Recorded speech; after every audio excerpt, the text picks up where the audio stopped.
Okay. So, Freddie, you want to take it away? Or am I doing that part?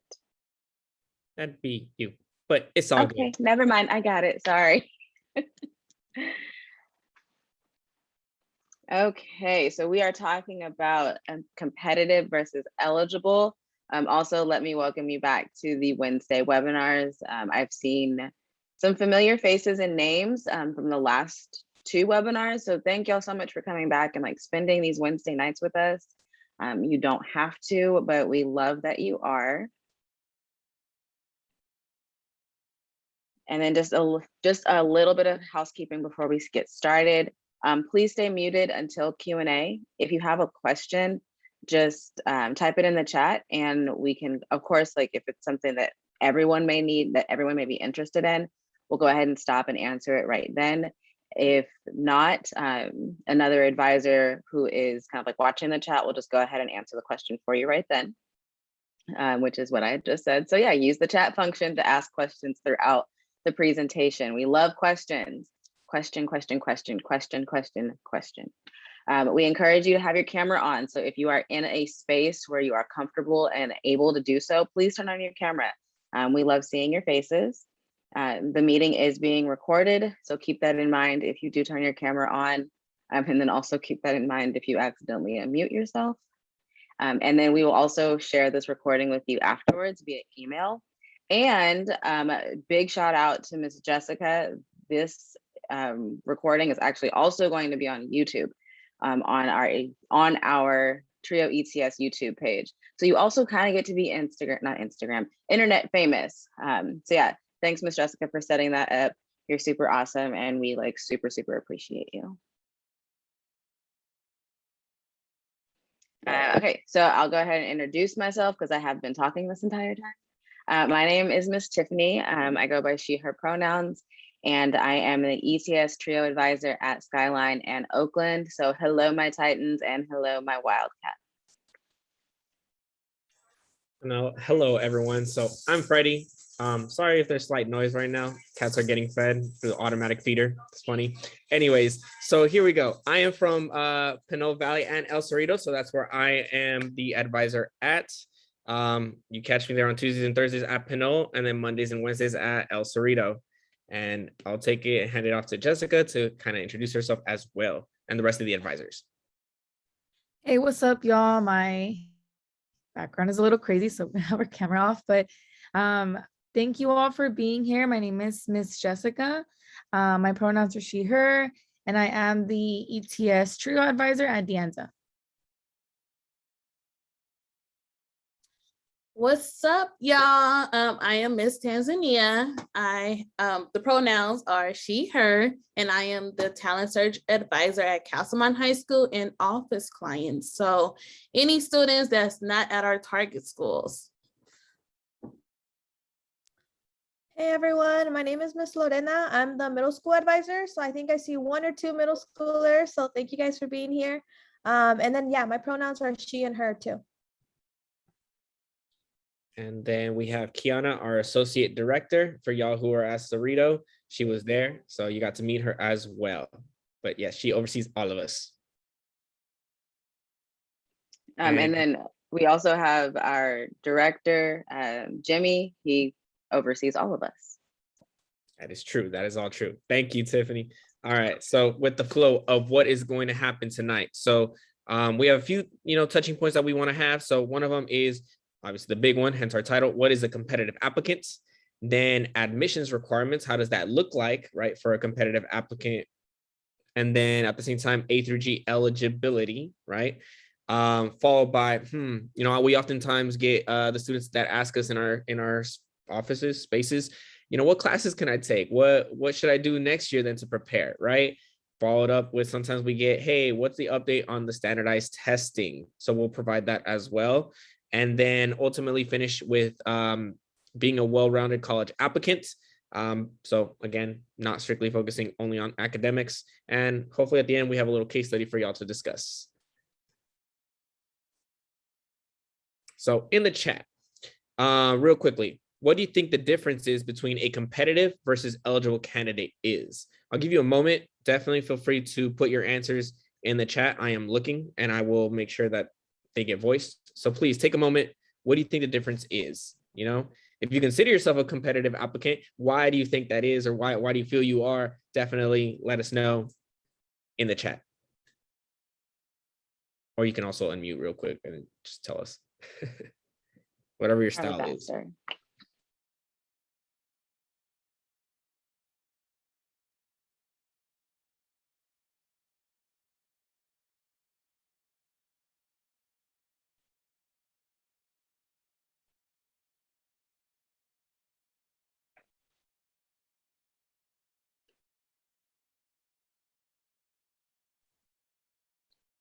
Okay, we got a response.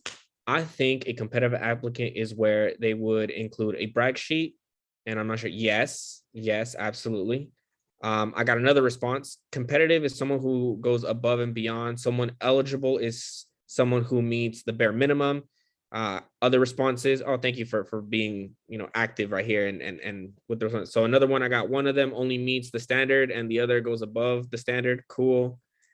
Eligible when you meet the bare minimum requirement. Competitive when you meet the requirement and go above and beyond to stand out. I was like, y'all all probably from the same school because you're given the exact same definition, and you're right. Maybe a competitive candidate is where they would show they do more than normal, and eligible is just meeting the standard. Yeah, okay. So there we have it. Thank you for your responses, and the next slide over will definitely talk about that. So as you mentioned, yes, it exceeds the admissions requirement. So we'll talk, for example, the A through G eligibility, right? There are certain classes that say, okay, this is the bare minimum to meet the A through Gs. And then you'll see the difference of like, okay, as advisors, as counselors, what else do we suggest to give you a little bit more spice into your application, additional courses that you can take to be a more competitive applicant. You work on college applications early, right? So this doesn't mean you come to us come November, which is November already, right before Thanksgiving break and say, hey, I'm thinking about college. I want to start my PIQs right now, which are personal insight questions. So that's the thing. So you start on these applications early, hence the TRIO program. We start helping y'all out since middle school. So Ms. Lorena, shout out to Ms. Lorena, who's definitely starting that with y'all. And then slowly, progressively, you have us at your high school. So definitely utilize us to build that relationship so we can get to know what you do, what you're passionate about. And obviously, we're getting ahead early. Along with that, you perfect your application, right? So it goes rough draft or rough draft or rough draft. Everyone here that's a high school advisor, we're telling our students, rewrite. We go through already 4, 5, 10 drafts of the same document. We're working to perfect it again. Lastly, we have that they don't hide from transcript weaknesses, right? We address them, right? We're not trying to cover them up or anything. We address, okay, hey, this hiccup happened. Hey, it's normal. We're going to talk about it. We're going to address it. We're going to tell our university or how that's made us stronger, right? So we always use what we've learned to make us stronger and tell our story. And again, we all build college knowledge early. So again, meet with your advisors regularly. And I'll hand it back then to Ms. Tiffany. All right, perfect. All right, so we've gone over the definition of what competitive means, but now we're going to kind of look at it numbers wise. So we're going to look at what it means to be a competitive student with actual admissions requirements. So we're going to look at GPA, A through G, which for all my Oakland and Skyline students, I hope you're enjoying A through G week and that you haven't muted my text messages by now. We're going to talk a little bit about standardized testing, and then also we're going to jump into those admissions essays. So like the PIQs that Mr. Freddie mentioned, or like the personal statements, and even I guess maybe like the EOP questions too. All right, so GPA requirements. You know that different universities will have different GPA requirements. In order to be eligible, of course, you have to meet the minimum GPA requirement. So for UC, that's going to be a 3.0, and then for CSU, it's going to be a 2.5. To be a competitive, meaning you're going above the standard or you're going above the bare minimum, your GPA should be higher than the minimum GPA. And in the next slide, or in a few next slides, you'll actually see that in some cases your GPA, or it's recommended at least that your GPA is well above the minimum GPA. All right, so minimum versus average GPA for CSUs. If you, well, I think that was Wednesday webinar number 1. If you are in Wednesday webinar number 1, you know that CSU stands for California State University. So like your San Francisco States, your San Jose States, your Cal Polys, East Bay. I always forget East Bay, even though it is right there. But so the minimum GPA, like we just mentioned, is a 2.5. That is the gold bar here. That's why they're all the same. If you look at the blue bar, that is actually the average GPA. And you can see that they are much, much higher. So we'll just use San Diego State. The minimum is a 2.5, the gold bar. But the blue bar is somewhere, I'm gonna say about like that 3.7 range. That's the average GPA of students who apply. And so you can see there's a clear difference. Not saying that you can't apply or that you shouldn't apply to San Diego State if you have a 2.5, but in order to be competitive for San Diego State, you want to have a little bit higher of a GPA that matches the average GPA of students who have applied in the past. And please, advisors are watching the chat, so at any minute you have questions, please go ahead and put them in the chat. Advisors, if there's a really like great question, just tell me to stop talking and we'll address it right then, okay? Now on to UCs. So we have CSUs being California States, UCs, this is going to be your University of California's. So your Cals, your UCLA, your UC Davis, UC Santa Barbara. And then they're all listed down here, of course. We mentioned 2 slides ago that the minimum GPA is a 3.0. So that is shown by the gold bar. That's why, again, they're all the same. But then you look at the blue bar shows the average GPA of students who have applied in the past. And for all of them, the blue bar is significantly higher than the minimum GPA. So the minimum GPA is your eligible GPA. Your average GPA is kind of like the jumping off point of your competitive GPA. So we will look at Berkeley, of course, because that is our home university, and also super close.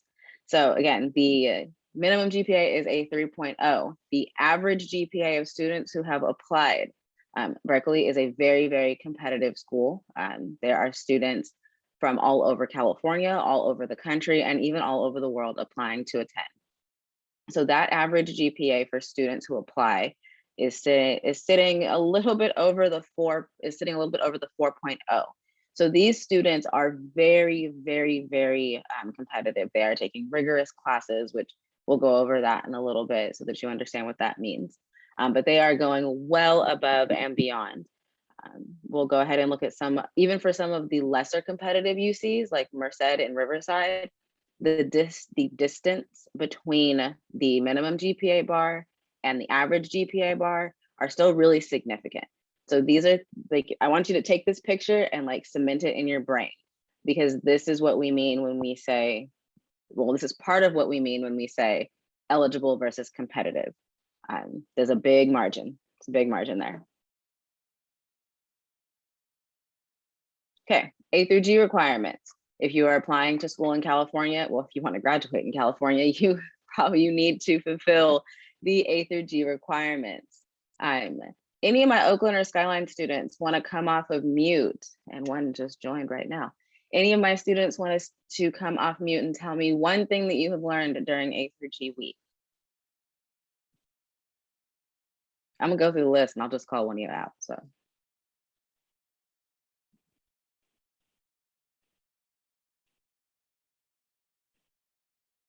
Let's see, Cindy, I know you just came on, but can you tell me one thing that you have learned during A through G week? You can totally pull out your phone too.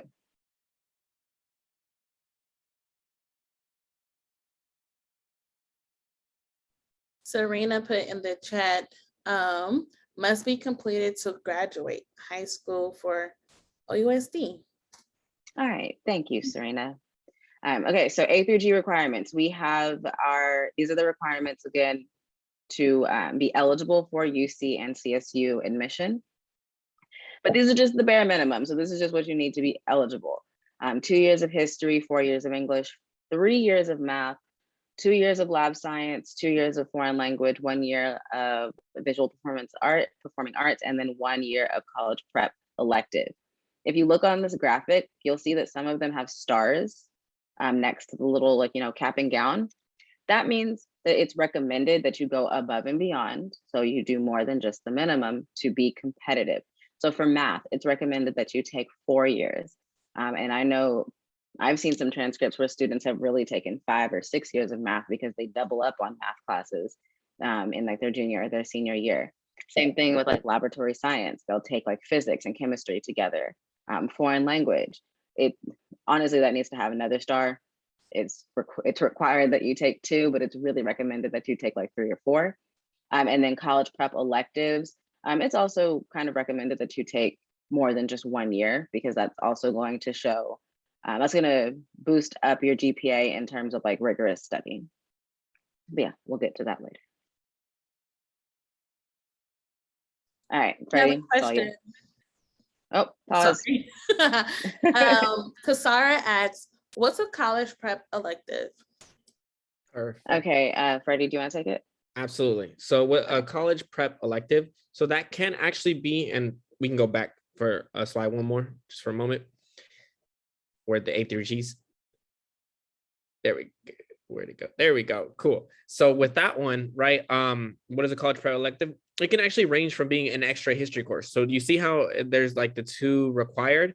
If you take a third one, that counts as a college prep elective. Let's say if we take another visual and performing arts, it goes in that requirement as a college prep elective. Sometimes we associate the college prep elective to be like an IB course, an AP course, or maybe even an honors course, right? Like for example, we'll take mathematics. I've seen students start with geometry, algebra 2, and then trig, and then they'll take statistics, right? That counts as one of them. Or an ROP class, right? So definitely that college prep elective can range. Sometimes I've seen even like if you're involved with Avid, and if it's, you get credit for it, it counts as a college prep elective. You just definitely have to check in with your advisor to make sure that you do get credit and it counts as a prep class. But if you have any questions, definitely feel free to reach out to any one of us. We definitely know our stuff. Yes, prep. Yeah. So you'll hear that terminology interchangeably, college prep class or college prep elective. It's essentially all that. So Adonai also has a statement. She said, my school includes actual college classes. Do I need to take a college prep class or a college elective? And Adonai, your school have like classes like econ and I think it's like career preparation seminars or something like that. That's a college prep elective at Middle College. So the answer is yes. thank you. Yes, absolutely. One last thing on the college prep electives, a lot of high schools in OUSD will offer like English 1A through one of the Peralta colleges. That's going to count as a college prep elective.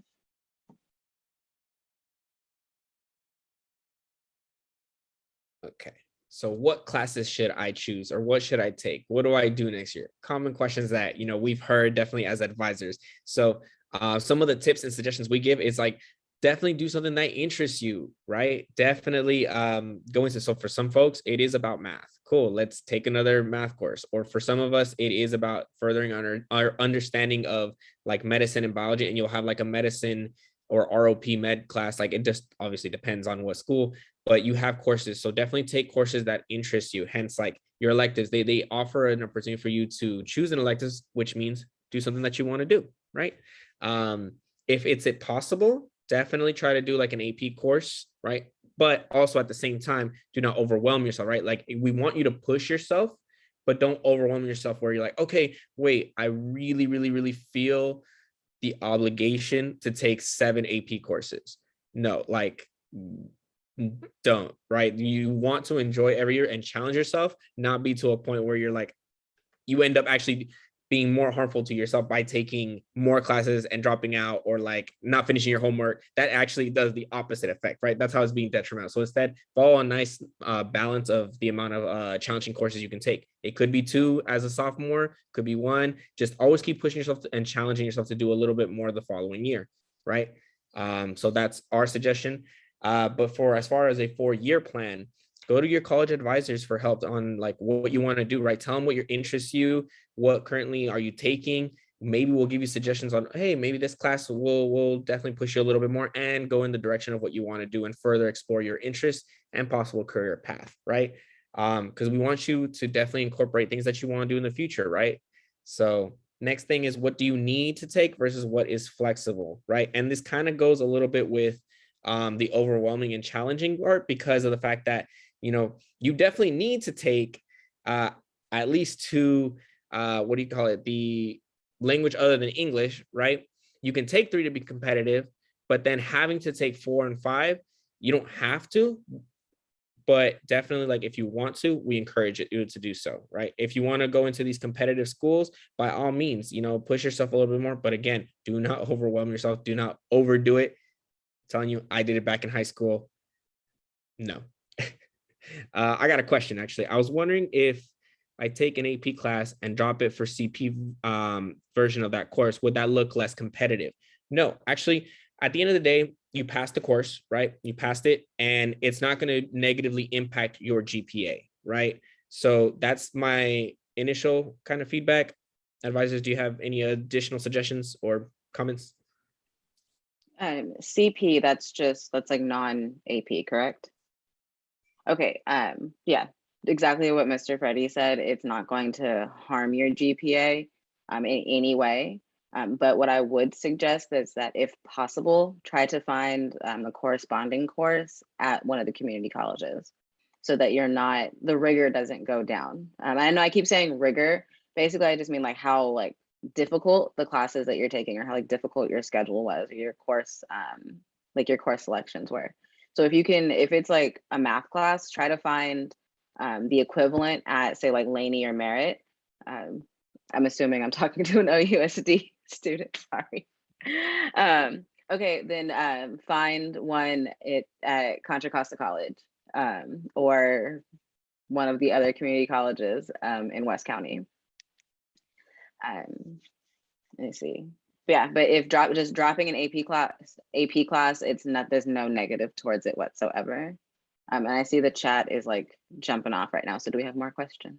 Definitely. I actually wanted to correct myself on one thing, because I read that as a PNP as well. Well, now that I thought about that, we can also include it, right? If you drop the class, right, but you hadn't gotten a grade, so you're just switching, it's cool. You can move on, take the class, you'll be fine, right? But if you like completely got an F and that's the reason that you dropped it, well, remember, the school's going to see up until the point of that last letter grade that you received, right? If it's on already your transcript. But if it was like a progress report and you're just switching out to a different class, by all means. If it was pass, no pass, because that's what originally I read, pass, no pass versions do not go into your GPA. They just indicate, hey, was the requirement met? Was the class passed? And that doesn't go into your GPA. So definitely wanted to clarify that out. So my bad, Kenny.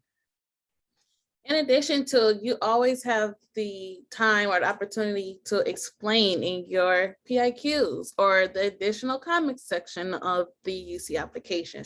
And that is okay. You can literally be transparent with the admissions rep and just tell them, like, I was taking this class, it was extremely hard, but it's what you did after. So like Miss Tiffany said, going to a community college and taking that class instead, because it was more, sorry, my dog is barking. But yeah, what Miss Tiffany said, as well as Mr. Freddie. But like I said, you have the opportunity to explain in your application. Awesome. And thank you all for actually putting in the questions. Keep doing that, right? We'll keep answering them. So definitely, I appreciate that. One last comment on choosing classes. For students, all of our students, I believe, are at high schools where you can choose a pathway, or at least the ones in OUSD are, you can choose a pathway.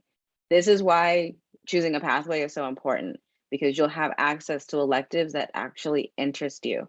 So if you know that you kind of like you're thinking about going to like the visual and performance arts, or you're thinking about theater, choosing VAMP or the Visual and Performing Arts pathway at your high school is going to give you access to electives that match your interests. Computer science, that's a huge pathway, pretty much like everywhere. It's because it gives you access to those courses. It gives you first access to those courses. So. Jessica just threw in at the end that they're called academies. Yes, so you will know them by various names as well. Cool. So now standardized testing. Okay, so as far as we know, and the short spiel of it, you can feel free to read the whole thing. They're not being considered for this year and next year, and even possibly moving forward, right? Especially at the UC level. So, but one thing I do want to note is that you will hear an SAT subject level examination, right? We encourage you to definitely do so if you're applying to like the competitive schools in a competitive or impacted program. Now, that just means, hey, there's a lot more student interest into these programs than seats available. Okay, so that's what impacted means if I threw that out there.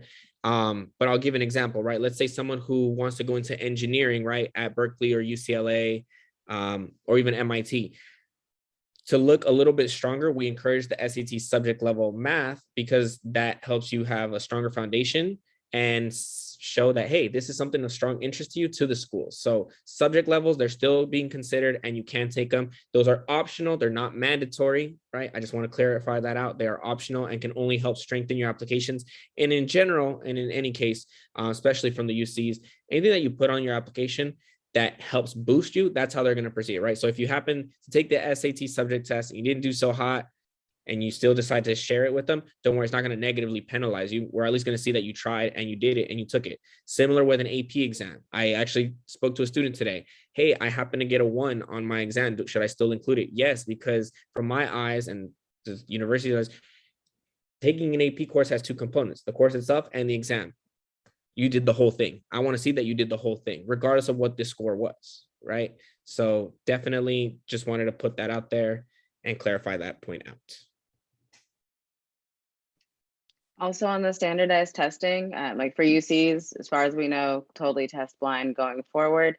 CSUs,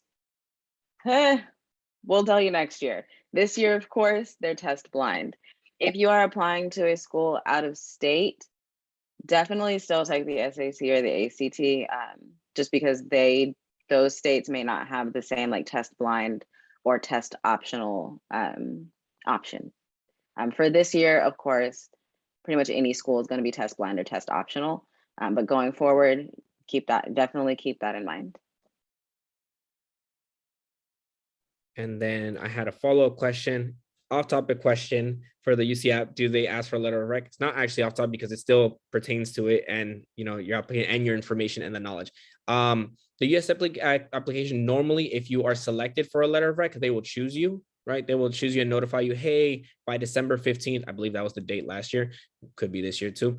They'll say, hey, we need a letter of rec. And usually I've seen them more from Berkeley. I think UCLA was doing them too. But those are the only 2 that kind of come to my mind and right now. But they would tell you, hey, I need a letter of rec. But if you're doing it for a different reason, like a scholarship or a scholarship is the one that comes to mind immediately right now, then by all means, ask your teachers, ask people that you know, definitely would help. Should we be very rounded or have a spike in a certain subject or activity?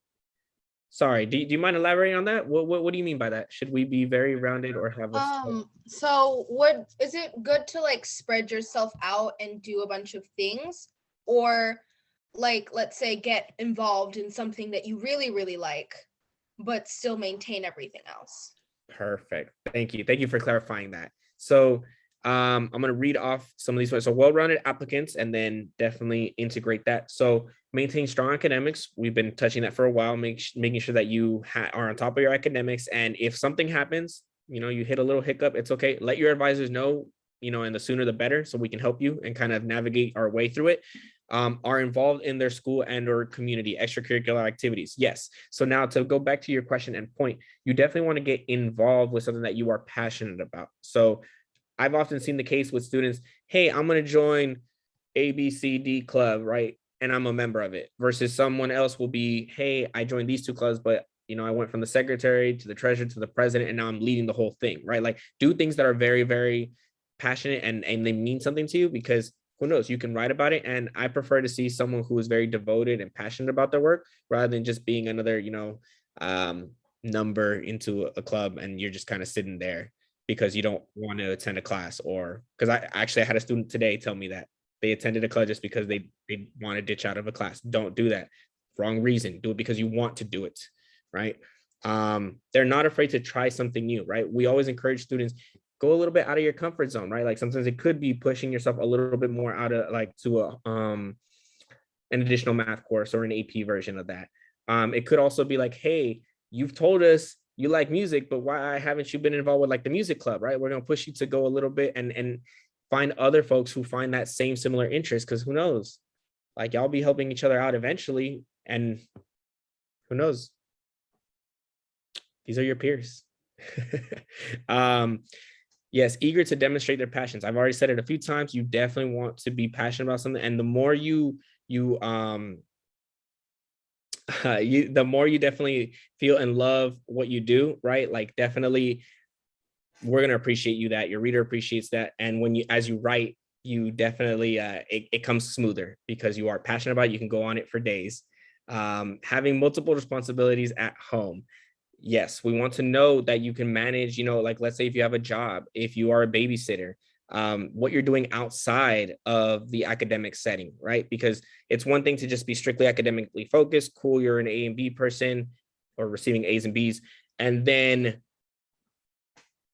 I want to know what you do outside with your free time, because it's just as important for me to know what you do with your free time. Is able to develop good relationship with individuals who have seen their growth for future letters of rec. So yes, mentioned and tied earlier to the question, please, like the more you get involved, the more you talk with your advisors, teachers, they can serve as your letter of recommenders. So definitely, I love how you phrased it about how like the spike or just being well-rounded. Do things that interest you and that you are passionate about. Okay. And yes, sprinkle some stuff, have a variety of stuff if you so choose to, but be passionate about what you do.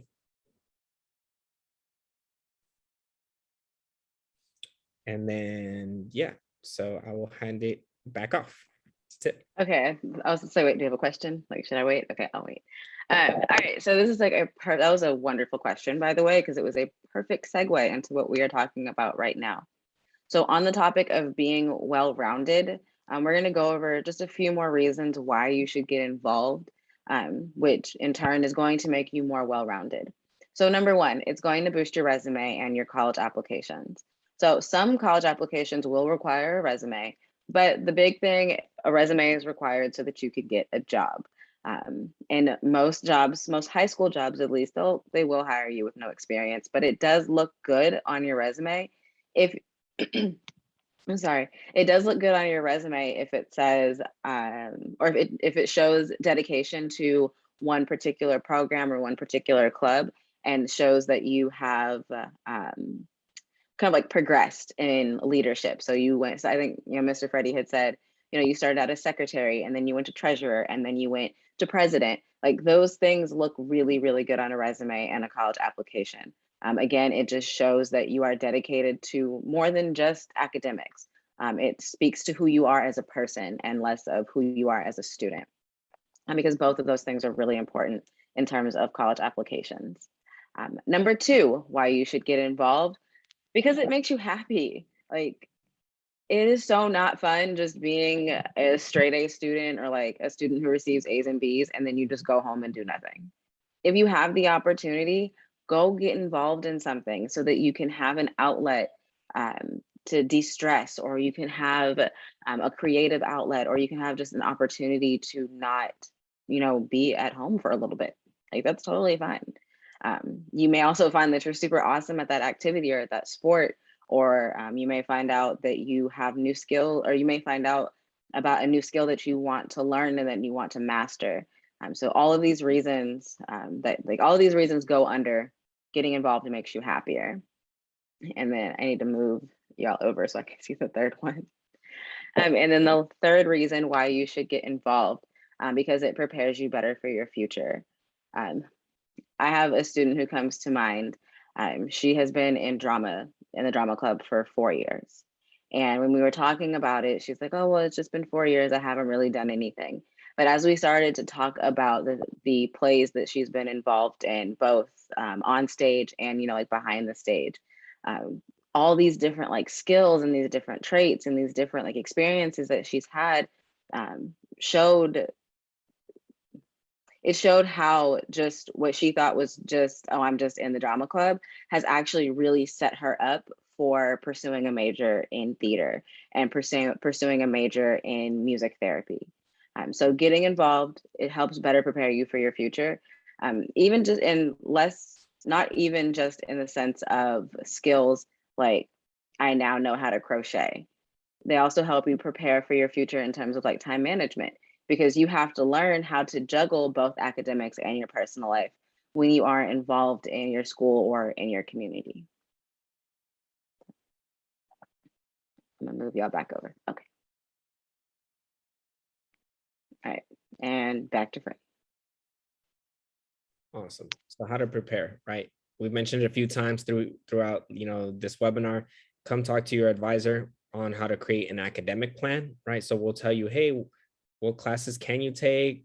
What classes do you want to take? Balance out your interests, you know, push you a little bit more to doing an AP honors or a high, like an honors, my bad. Yeah, AP, honors, IB, you name it. We'll push you to be a little bit more like challenged. Yes. So we'll challenge you a little bit more. Get involved now with another club or organization. Sometimes on your campus, they'll have like Club Rush, Club Day, something similar. Definitely go about there and check out all the organizations, right? Like sometimes talk to your peers, they're involved with stuff and you might find an interest. I've had other students as well who want to start their own club, right? So that's also an option. And we've said this again, time in and time out, get out of your comfort zone, right? Like we'll encourage you to definitely get out of that comfort zone because who knows, you will develop a further interest. You will create new friends, create new memories.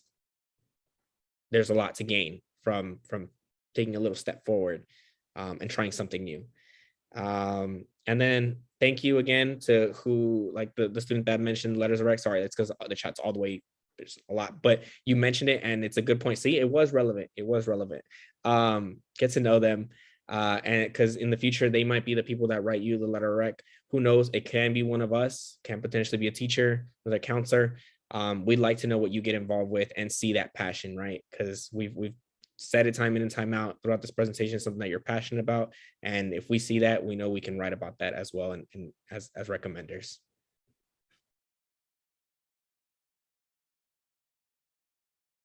And next thing we have is let's discuss. So I got a little quick question, but we have quite a few actually participants. So we'll go into 2 breakout rooms, right, Ms. Tiffany? Awesome. We're going to go out into 2 breakout rooms. And then from there, we are going to discuss the following. So let's go and move 1 slide.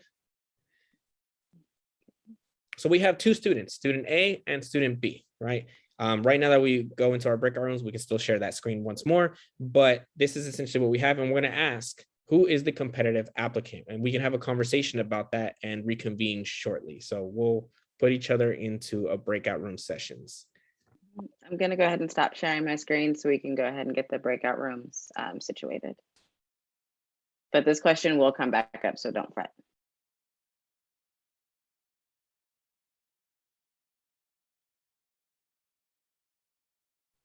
Do y'all have any questions? Meanwhile, while we set this up, so again, thank you again for all the questions that you are asking in the chat and the involvement that y'all have. Greatly appreciate it. Okay, you're about to be put into a breakout room.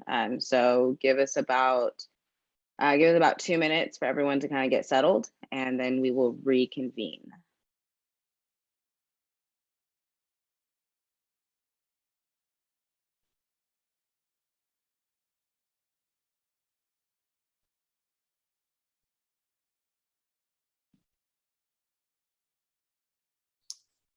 Okay, that was quick and easy. I'm recording the session. Should I go into 1 breakout room or should I stay in the main room? Well, the breakout session, like this is 1 room and then Freddie's in the other room. Got it. So record this one and then somebody text Freddie and ask him to record the other one. Okay. I'll text him right now. Cool. Thank you. All right, I'm going to share my screen again so we can get that question back up there. Okay, who is the competitive applicant? Student A, who has a GPA of a 3.7, has received A's and B's on their transcript, has taken no AP classes, and is a member of 4 different clubs. Or student B, who has a GPA of a 3.4, so a little bit lower, has only B's on their transcript, and AP stats got the best of them and they ended up getting a C, who knows. They've taken 4 AP classes. They are the president of 2 different clubs on campus, and they work at Jamba Juice. So we're gonna spend about 5 minutes. Yeah, we're gonna spend about 5 minutes discussing, well, y'all are gonna discuss who you think is the competitive applicant.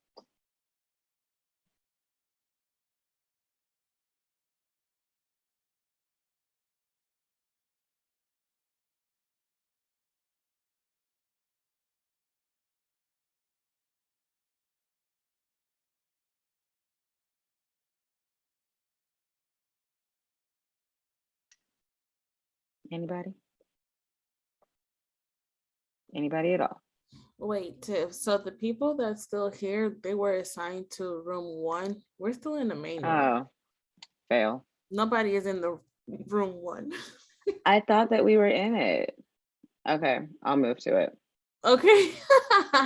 You could have said something a long time ago, home slave. I literally just figured it out because I was like, wait, why does this? Yeah, I just figured it out. Okay, how do I get into it? So can you assign yourself to room 1? Or maybe No, not. can someone else assign me to it?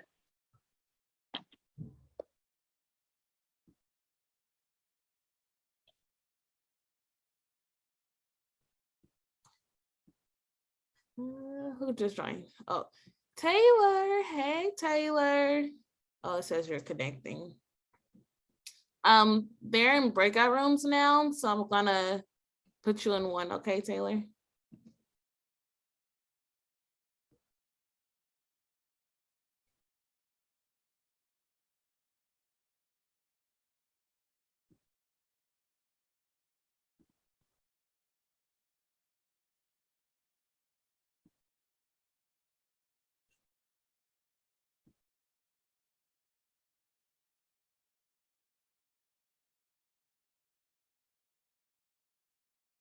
Cool.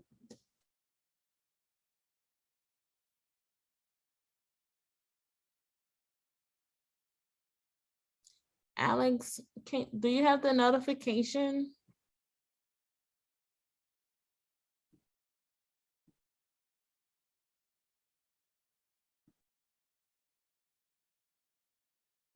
Okay.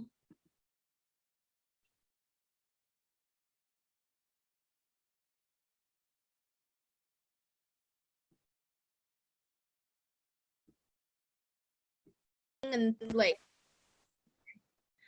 they're kind of lacking in like stuff to do outside of school, like who's this person, what do they like to do.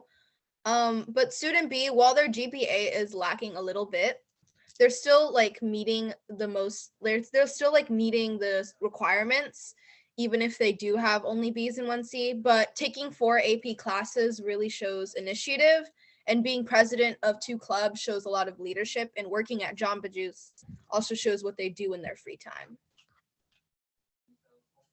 Is that a good explanation? I'm sorry. No, that was a perfect explanation. That was wonderful. So exactly, student B does have a little.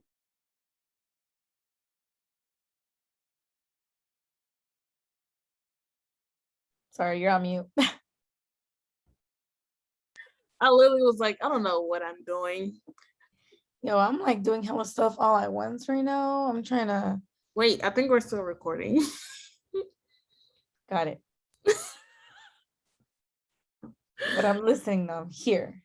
Right. I don't know, like when you record the main session and they're recording the breakout sessions, when you upload it to the YouTube, what session is being shown? I can trim too. So Yeah, so I should be able to trim. But I don't know if it records the breakout rooms. Ooh. Yeah. So I might, yes, after this, I think we will might start wrapping it up. So I might just trim, because if it doesn't show the breakout rooms, then I'll just trim up until whatever information they went over. Yeah, or we can have like one student like volunteer to say it in the whole group, so we can have like that little discussion in the video. Okay. But it is only like 10 minutes left, so I mean this is the last slide too. Okay. You could also pause the recording too. Oh, I can.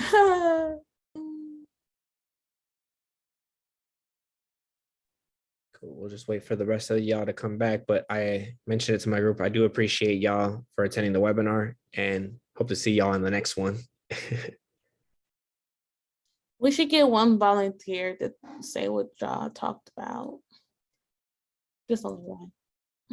I agree. So when we reconvene with everybody, Cindy, I'm gonna choose you.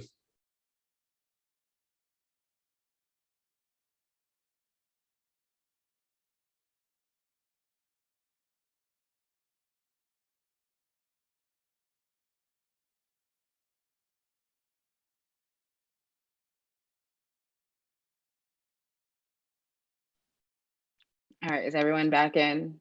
Tanzania, do you want to do the count for me? We're good. We were thinking maybe we should have one student volunteer to say what they talked about in their group. Absolutely. So does someone from Breakout 1, meaning you were with me and Miss Lorena, do you want to volunteer to share what we talked about in our group and who we decided was the more competitive applicant?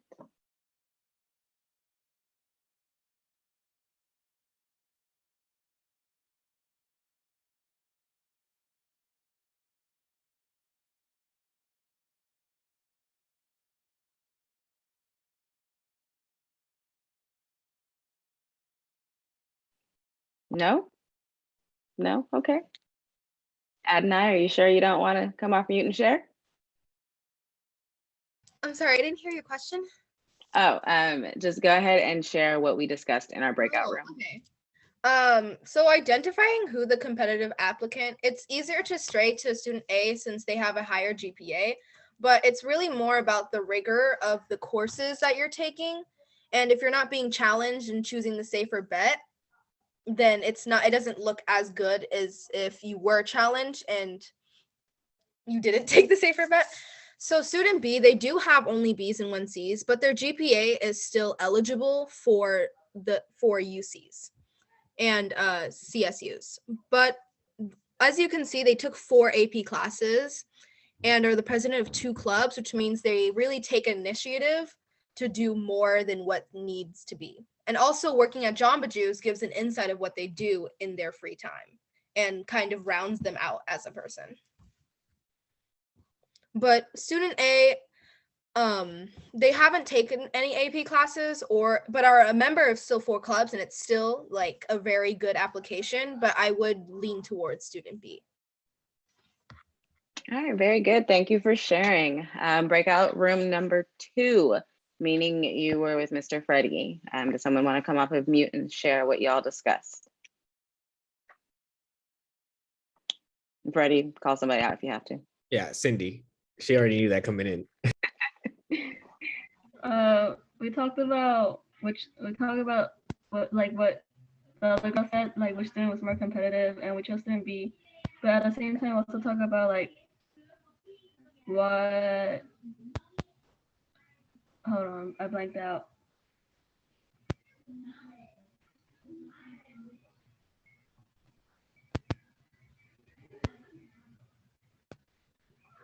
Oh, sorry, I blanked out. Okay, somebody from group 2, help her out, help her out.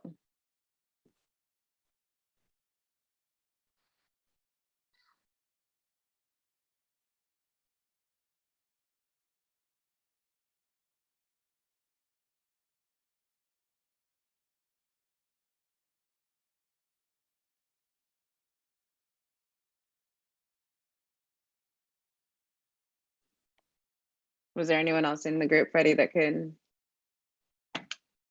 speak to what y'all talked about? Yeah, I just messaged one of them. Please help her out. Help her out.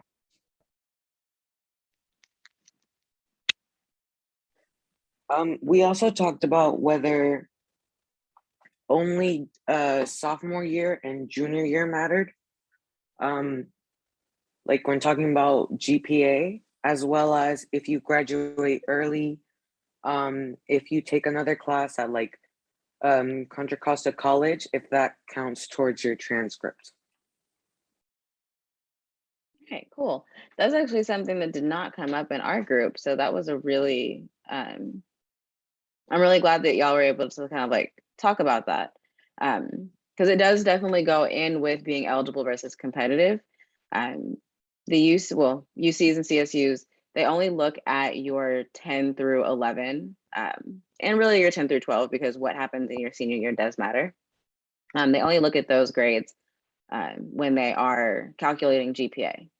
So that definitely does, if you feel like you may not be a super competitive student right now, and let's say that you're in the 10th grade, well, you have all of this year and the rest of next year to kind of like switch that around and become a more competitive student. So kudos, breakout room number 2.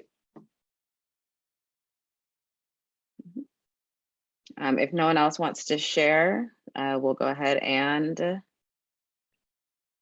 pop on over to questions. You can use the chat or you can come off of mute.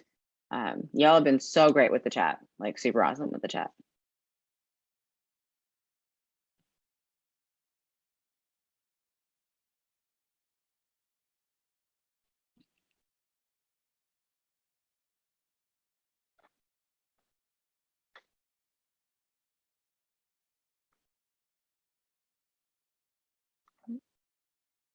And if no questions, you can also just like share additional comments.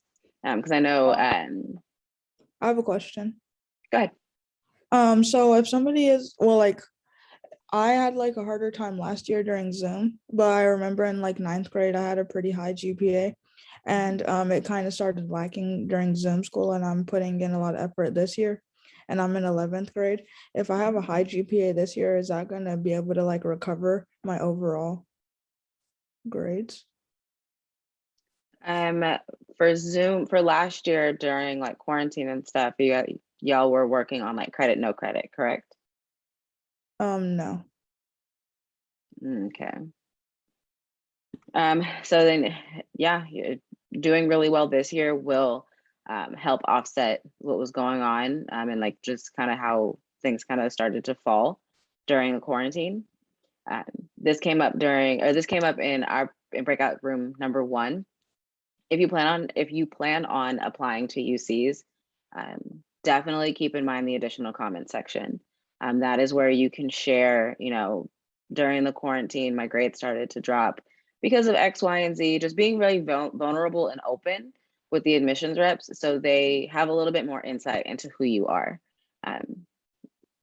GPA, really, at the end of the day, like the GPA does matter, but college admissions representatives really want to know who you are and what kind of like aura and presence you'll bring to their campus. So you can still do it. You definitely still have time. So best of luck.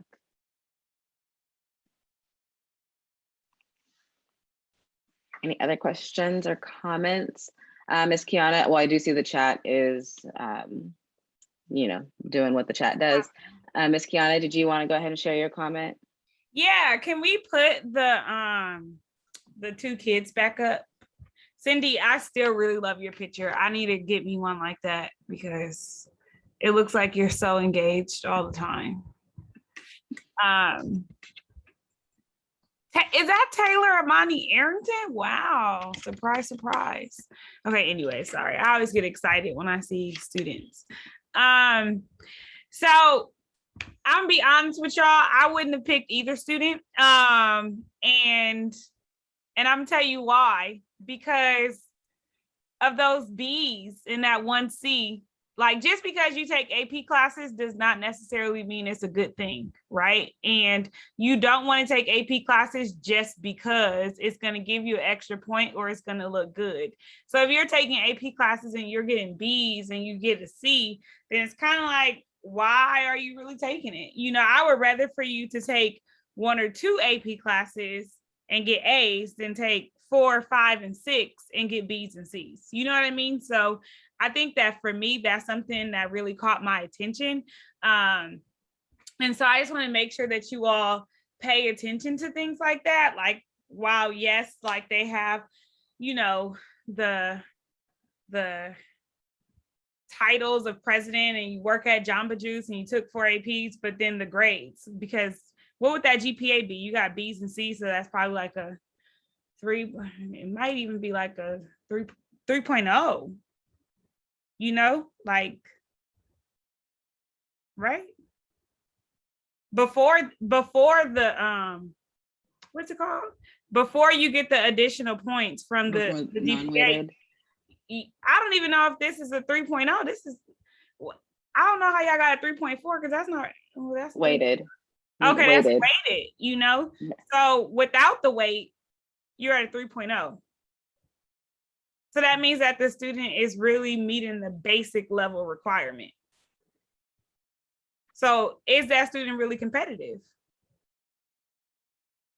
That's what I would ask myself, you know? So I will watch out for stuff like that just because you want to make sure, like, yes, you take the AP classes, but you also take them and you do well in them. So I would say like that's really, really important. Also with being president, you really want to make sure that these are clubs that you care a lot about and it might connect to something else, you know? So I think, what was I president? I was the president of, well, okay, I was cheer captain when I was in high school, right? But that kind of tied into like me loving dance, and I still dance into this day. And so for me, being able to tie in me being like captain of cheer and dance into like a passion of mine is really important. So you don't want to be like, I'm gonna be president of this and this and this just because it looks good and it quote unquote makes you competitive, if it doesn't necessarily tie into like a passion or something that you're gonna like do. So I just want to make sure, like, when we talk about being competitive, that it also makes sense and that you just not doing stuff just because it looks good, you know? Like, I think that that's really, really important to highlight. So yeah, if you have any questions, let me know. But those are just things that I noticed. All right, thank you. Sorry. One more thing. I'm so sorry. I'm so sorry. So I'm so sorry because I love to tell students this too. Like, when we talk about getting involved, okay, I'm gonna use this term and hear me well. It's called sustained involvement, right? Sustained. That means it's over time. And so you want to make sure that while you are being competitive, one way to be competitive is that you have sustained involvement. That means Miss Taylor Amani Arrington, right? Like, I can use her for example. She don't care. I've known her for a long time. So Taylor came into high school playing soccer. So she's been doing soccer before high school, but so now that's something that she's done 9th, 10th, 11th, and then she would do maybe, hopefully, in the 12th grade versus someone that just does soccer 12th grade, just because I wanted to get involved. So the sustained part is going from 9th to 12th grade versus just doing something in 12th grade because now I need something for my college applications, you know? So you really want to make sure you look at things from a sustained point of view. Like, what have you done over time? And then my last tidbit, just because I care a lot about this stuff, y'all. Anything that you do outside of going to class and doing homework is considered extracurricular. Babysitting your little brothers, sisters, cousins, nieces, and nephews is extracurricular. It makes you competitive. I promise you it does. Okay? If you got to go clean up your parents' restaurant after school, that is extracurricular. If you help your parents on the weekends with their business, that's extracurricular. You might be an accountant and you don't even know it. You know, I'm just telling you. Just letting you know. And I'm gonna exit my soapbox. Thank you, Kiana. And this is, we told y'all she leads us, and this is why. Thank you for that insight. That was really like poignant, and just like really useful and helpful. So thank you so much. Any other comments or questions on competitive applicant between student A and B, or just anything that we've talked about? Because we did cover a lot of information.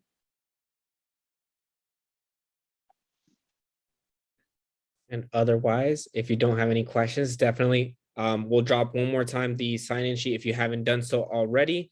And thank you again for coming, and we'll see you definitely for the next webinar. We'll start posting that too. So definitely want to say thank you. We'll stick around for questions, but other than that, we want to give you back your time, and thank you again for joining us. Thank you. Good night.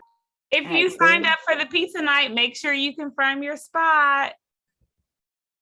I sent the email. Thank you. Bye, everyone. What? Kenny, Hi, Kenny. Kenny didn't, he hasn't confirmed his spot. Oh, Oh, Kenny, you better confirm your spot. Oh, wait, just double checking. I've confirmed my spot, right? Adonai, is that you, Adonai? Yes. Adonai, you but no, I'm just playing. No, you have not. I do not. Oh. see you. I haven't? Oh, okay. I'm gonna go do that. You sent an email, you said? I did. I sent the email yesterday. Yeah, yesterday. Was it to my PC Trio email? I'll have to look. I'll just forward it to you, Kenny. Okay, thank you. You're welcome. Bye, everyone. Thank Miss you. Kiana, Yes. what if I have all A's and one C? Miss Taylor, Yes, what you get a C in? pre-cal. Why? Because the class is hard. And I still like the class is hard and it's a lot of work. And sometimes I'm like really tired and I just like rush through the homework and don't even put the work, and then I'll get the answer right and she'll be like, you didn't show your work. Are you taking it this year? I took it this year and last year, because last year I took algebra 2 and geometry at the same time, and so now I'm taking pre-cal because I wasn't